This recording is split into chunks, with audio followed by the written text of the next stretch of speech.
Okay, so in this video I want to go over different types of regimes that are out there that political scientists generally use and talk about and use in their studies, and also try to give you some examples of those regimes. Although again, for more in-depth information, I suggest looking into your textbook, into the case studies that really kind of go through why each of these regimes is of a particular regime type. And of course, there's nothing wrong with doing research on your own if you're interested in a particular country and what kind of regime it is, or why it's controversial, or why in some cases things are evolving as we speak, and so it's just not clear where to classify a particular regime.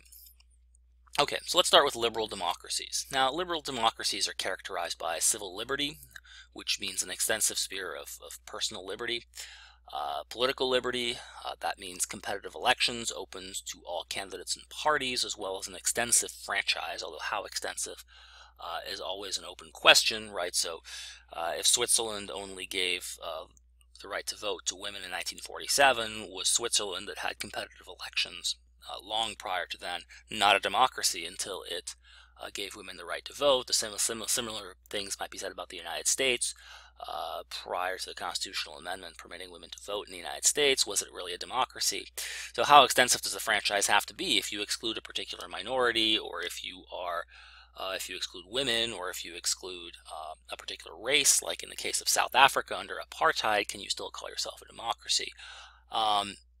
Maybe those issues end up being moot if those particular minorities don't have an extensive sphere of personal liberty, as was in the case of South Africa, whereas in the case of women in Switzerland and to a lesser extent in the United States prior to the vote, you might say that they did enjoy a fair amount of personal liberty even without the vote. But again, these issues are tricky, and I just highlight them to note that debates are ongoing there.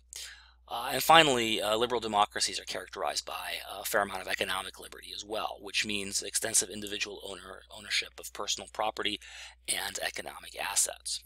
Remember, this is an ideal type, so if the government owns some property, that does not make a country not a liberal democracy. It just means that it doesn't quite meet the ideal type. Okay.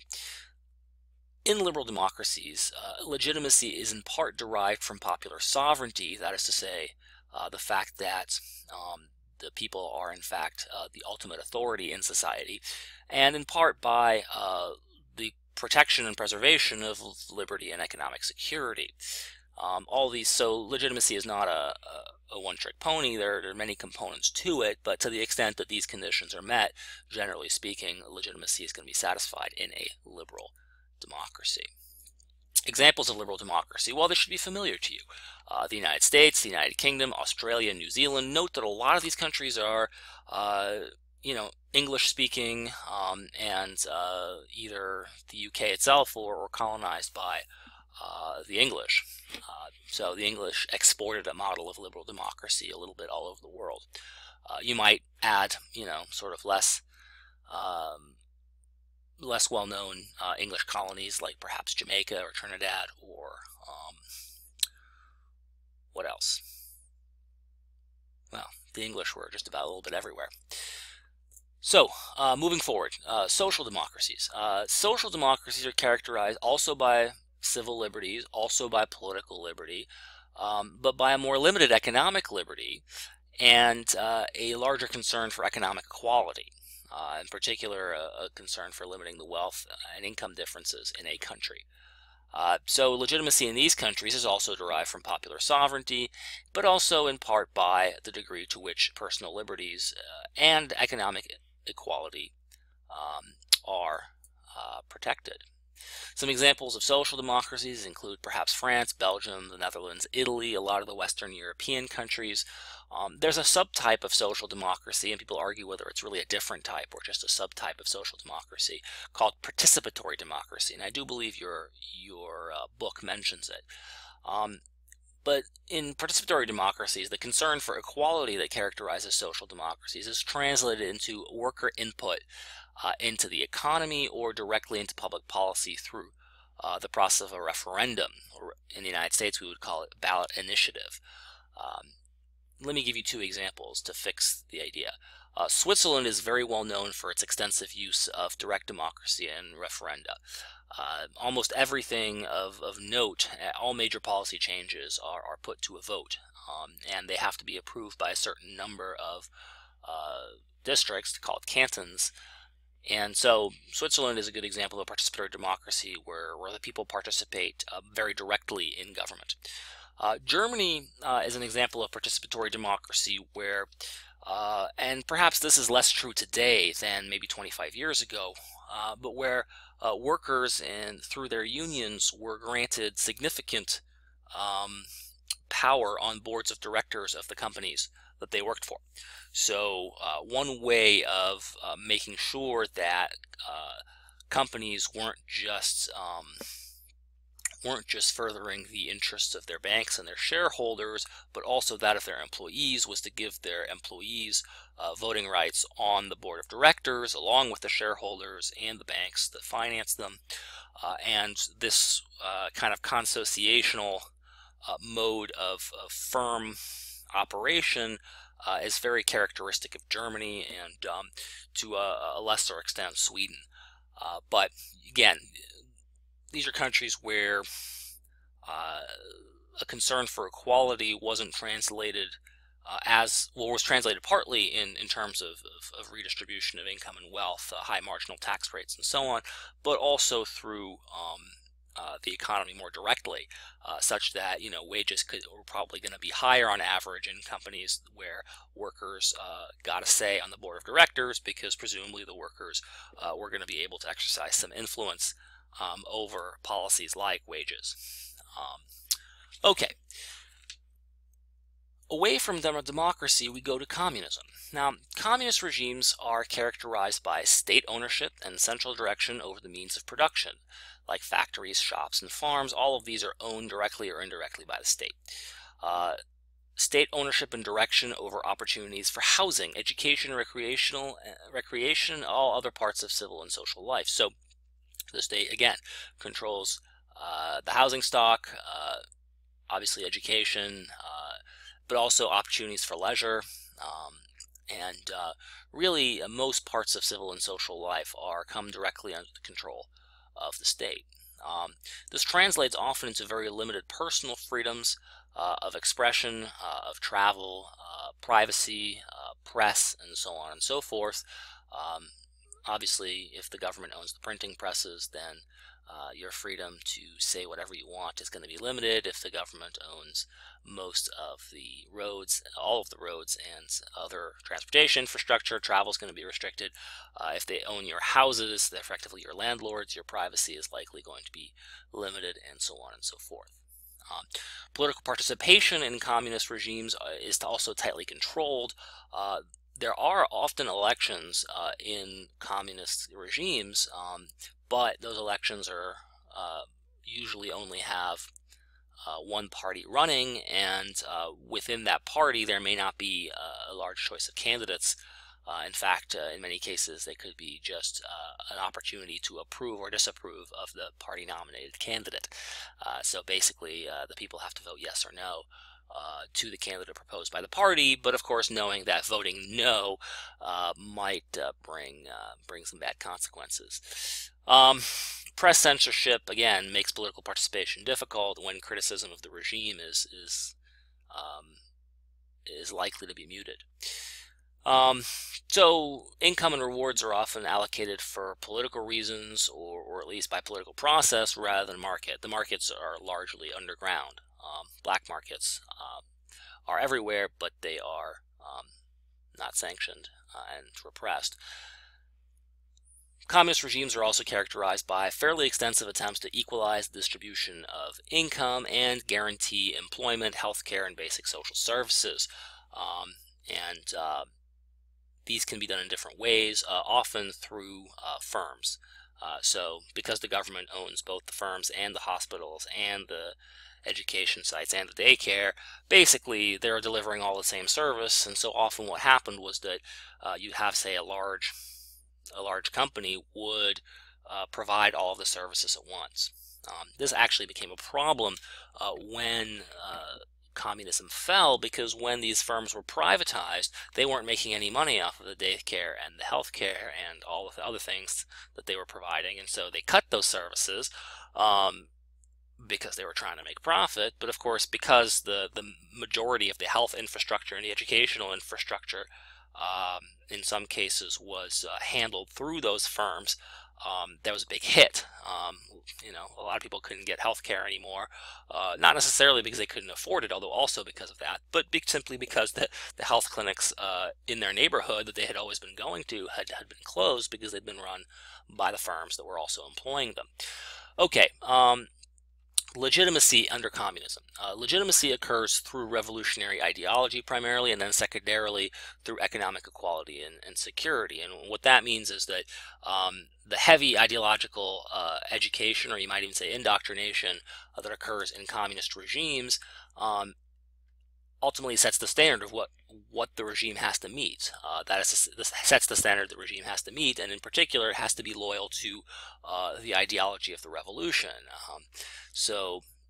And secondarily, the success of the regime at providing economic equality and particularly job security and income security is an important part of the legitimacy of communist regimes. Communist regimes that don't provide this tend to not survive, and that was actually one of the problems during the late 1980s as economic growth stagnated and indeed turned negative in the Eastern Bloc. That made it harder and harder to secure these goals for most people. So examples of communist regimes, well, of course, you know the Soviet Union from 1917 to 1991, North Korea, Cuba, Vietnam are contemporary communist regimes. I put a question mark next to China because I don't think China is a communist regime anymore. I think it's evolved into something different. China has extensive protections of private property and foreign investment, and the social sphere is opened up to some degree, there are still aspects of a communist regime, but arguably China has been in transition for a number of years. And I'm not a China specialist, but from what I hear, most people think that China is a modernizing authoritarian regime these days. Moving on, fascism. Fascist regimes are what we call corporatist. And what that means roughly is that private economic activity is nominally in private hands, but it's heavily directed by the state. Popular representation of the people rather than through elections is achieved through state-sponsored organizations that are monopolies. So you have state-run unions and the state-run press organization and the state-run medical board, doctors union if you like, and basically everybody's forced to join, and everybody is quote-unquote represented and encouraged to bring up their concerns through those organizations, although the degree to which you're free to bring up all concerns was pretty limited. In fascist regimes, personal and political liberty was often strictly restricted, again, for the good of the whole body. The word corporatist comes from the Latin corpore, which means body, and fascist regimes often, or fascist ideology often, viewed the body as a set of interrelated parts that all of whom were subordinate to the brain, right? So the idea is that the metaphor was that the workers were the hands and the feet of the body, and maybe the artists were the heart or something, metaphorically speaking, and the government was really the brain, and everybody had to obey the government, and if the other parts of the body took over, then that was a sign that something was really wrong with the body, just like if the workers tried to take control of the state, there was something very, very wrong about that sort of state of affairs for fascist ideologues. Now, legitimation, the legitimacy of fascist states occurred through ideology and indoctrination into fascist ideology. The idea that now, primarily fascist ideology is the notion that states are competing with one another on the international scale, and that in order to survive and thrive, states have to ultimately defend the interests of the nation, the interests of the people. In Germany, that translated into racism, as well as authoritarianism and nationalism. But not all fascist countries are racist, although they all are nationalist. Okay, not just through ideology, of course, are they legitimated, but also through guaranteed economic security for workers. Many fascists like Mussolini and Hitler were former socialists, and they grew up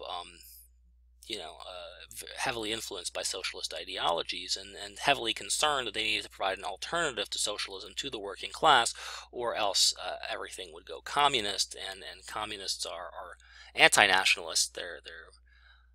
They do not believe in national distinctions usually, and so fascists were, in order to preserve their country, were needed to provide ideology that workers could hold on to, and that meant often guaranteeing things like economic security. So examples of fascism, well, most of them are historical. Italy 1922 to 1943 under Mussolini, and Germany 1932 to 1945 under Hitler. Not really any official modern examples, but there are repressive nationalist authoritarian regimes. Maybe Russia, almost certainly Belarus, almost certainly Azerbaijan, maybe Venezuela, maybe Libya under Gaddafi, maybe Myanmar under the junta there. Again, these are not necessarily fascist because they don't have that ideological component. They don't justify themselves through the idea that the world is a stage for national struggle, which all nations compete on and only some will win. But they are, oops, there's a spelling mistake there. But they are definitely nationalists, and definitely justify their rule through the need to protect the nation and advance its interests collectively. Okay, away from fascism to modernizing authoritarianism. Modernizing authoritarianism is a regime type that arguably developed in the post-war world. In the post-war world, and it's characterized by a very particular set of claims. That is to say, the modernizing authoritarian ideal is the idea that democracy doesn't work for poor people, roughly, and that for countries to develop economically, they need to have most of the country's wealth and resources centrally managed by the government and directed to development goals. Note that modernizing authoritarianism can be of left-wing or right-wing, depending on how the state chooses to marshal the resources of the country. But the notion is that markets aren't going to work, and democracy isn't going to work at low levels of education and low levels of income and private savings. Generally, the development problem is a problem that domestic savings are insignificant, and so the banking system is insignificant, and so capital resources do not exist to engage in large-scale projects that would speed up economic growth, large-scale infrastructure like roads and railroads, as well as large-scale power generation like hydroelectric dams and things like that. Require a whole lot of money, and poor countries lack. Precisely, they're poor because they lack a lot of money, and there's just not enough to go around, and so as a result, the state has to kind of force people to part with their money in some sense and force people to work for them if need be. Okay, so the regime type, though, is generally pragmatic and less ideological than fascism or communism. The state directs economic activities towards specific targets, but the state may not directly take over ownership, so the state may just allow private companies to do the work, but personal freedoms are usually curtailed, but only in the name of economic development. So the idea is that if we allow people to be free, that may slow down economic development. Citizens are going to be highly taxed in order to finance investment in the country.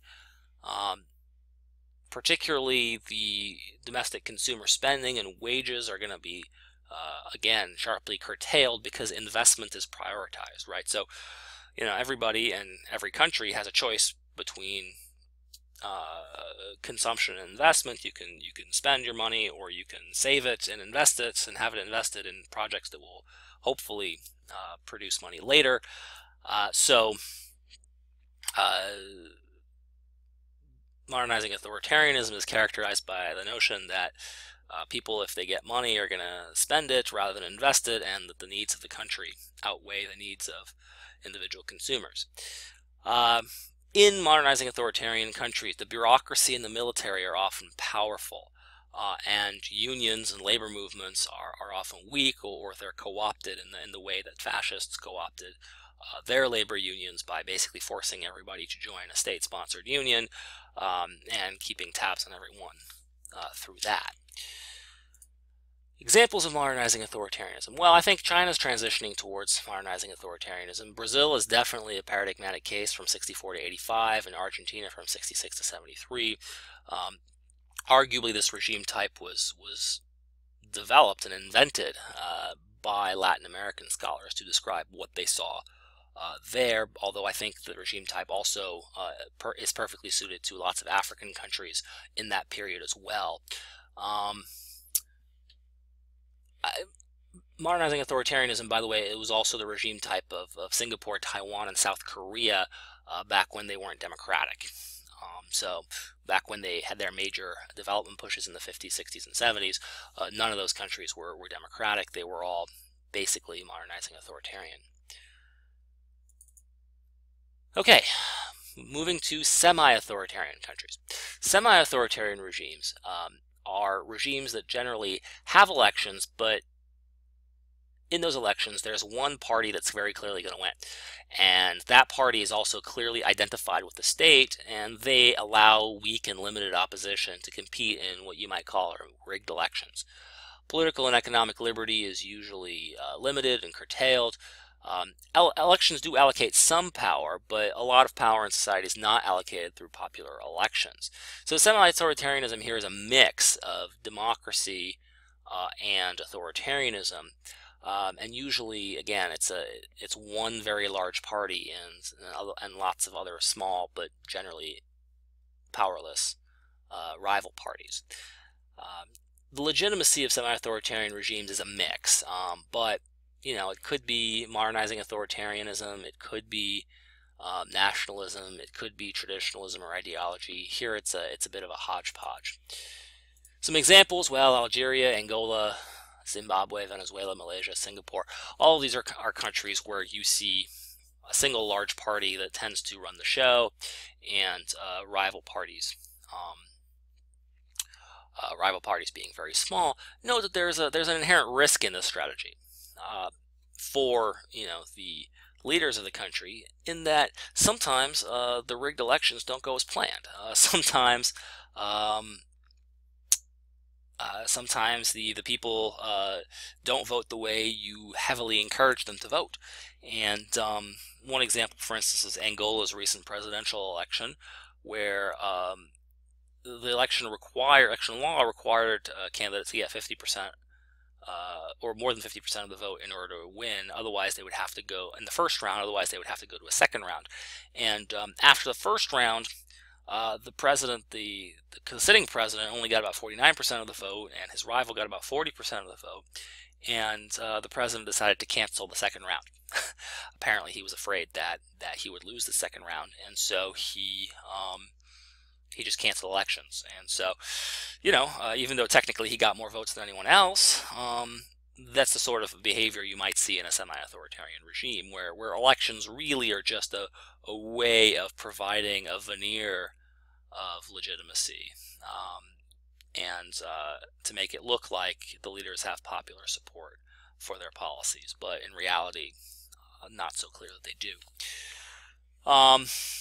Okay, or in reality, that support is real, but it's manipulated. People are saying yes, yes, yes, but it's often either at the point of a gun, or in manipulated districts, or influenced by propaganda, and so on and so forth. Or sometimes the distribution of freebies right around election time. These are practices that are not completely foreign to other democracies as well. One final type, and I always debate whether it's worth mentioning, but there's also the theocracy. And the theocracy is not interesting because of its political structure. It's more interesting because of its method of legitimation, the way it legitimizes its rule. Usually a theocracy is an authoritarian or a semi-authoritarian regime.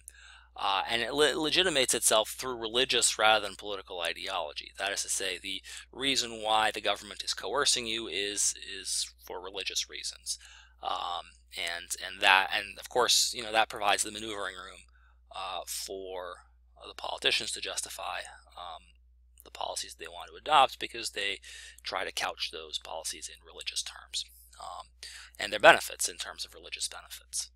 I think the only clear-cut example today of a theocracy has to be Iran, where you have competitive elections, but at the end of the day, both the candidates are selected by a panel largely composed of religious experts picked by the Ayatollah in his office, and so you can see how, despite the existence of fairly competitive elections, only candidates that are religiously acceptable get to run, and certainly only candidates that are religiously acceptable get to win. Okay, so that was lengthier than I thought it was going to be, but that's really an overview of sort of major regime types. Yeah, if you have any questions, you know where to find me.